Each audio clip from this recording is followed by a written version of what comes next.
Today I'm going to show you a very important tank type water heater maintenance item that, if overlooked, can really prematurely lead to water heater failure, leaking, etc. So let me show you what we're going to do. So here's the water heater.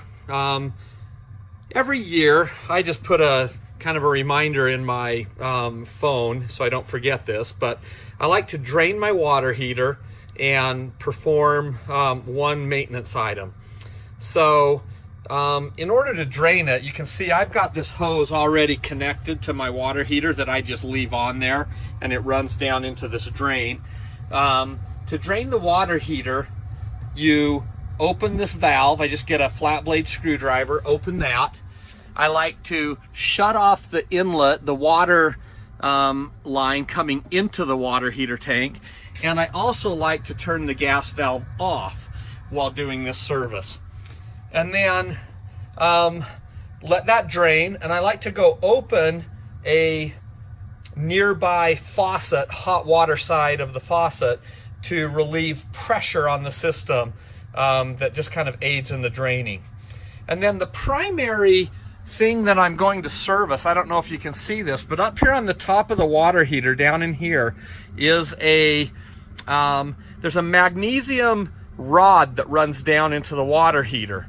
And its purpose is to allow the minerals and other things that are in water to attach to it.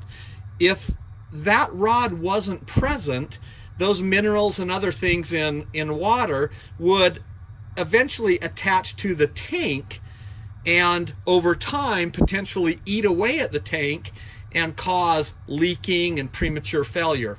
So this rod's purpose is to prevent those minerals in the water from attaching to and ultimately eating away at the tank. And it's a serviceable item, and in my opinion it should be done every year. So let's get after it. Here's a look at the existing or old rod next to a new one that I've purchased.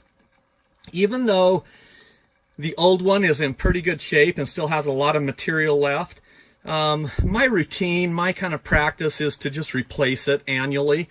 So this new one here next to it, although slightly different in design, you'll notice it's shorter and also doesn't have these smaller sections, is still very functional and an appropriate rod for this water heater. So my practice, my routine is that annually I drain the heater, I remove the rod to check it, and I usually just go ahead and replace it because they're quite affordable. And then as soon as I replace it, I'll usually order a replacement and just have it on hand for the next service. So I'm going to go ahead now and put some Teflon tape around these threads and put this new rod back in the water heater, so stay tuned. So I've gone ahead and put some Teflon tape on the new rod, and I don't know if I can film this very well, but I'm going to go ahead and insert this rod back up here into the water heater, let it fall down there, and then I'm going to screw it back in and go ahead and get this replaced. So let me do that and I'll be right back. Okay, now that I've got this new rod, you can see it down in there, inserted and tightened back down into the water heater, I can go ahead and close the valve and start filling the water heater. So I'm going to go ahead and open the inlet. You can start hearing water running. I'm going to go ahead and close this valve on the heater.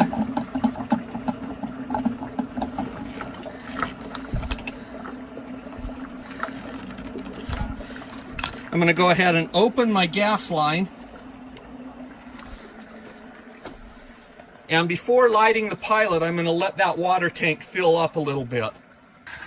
Here is the bathroom faucet I opened prior to draining and doing this work. You can hear that it's starting to kind of pressurize and fill that tank. So once I get some water running more steadily out of this faucet, I'll go ahead and light the pilot and let the water heater just start doing its thing. So I'll come back and look at this in just a few minutes and see how it's doing.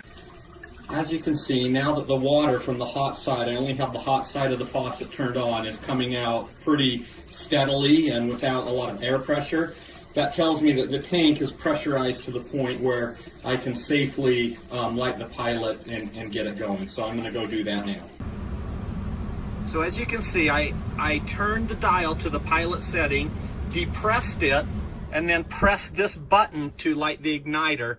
And I held that button in until this status light started blinking, indicating normal operation, that the pilot is now lit.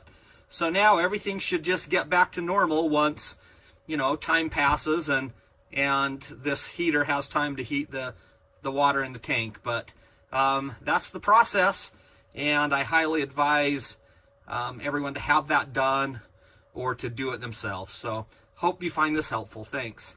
The only tools I needed to do this job was a screwdriver, that's to open the drain valve, the breaker bar, you can see a 27 millimeter half-inch drive socket on the end, and then some Teflon tape just to seal the threads of the new rod once I insert it. So those are the only tools needed for this job.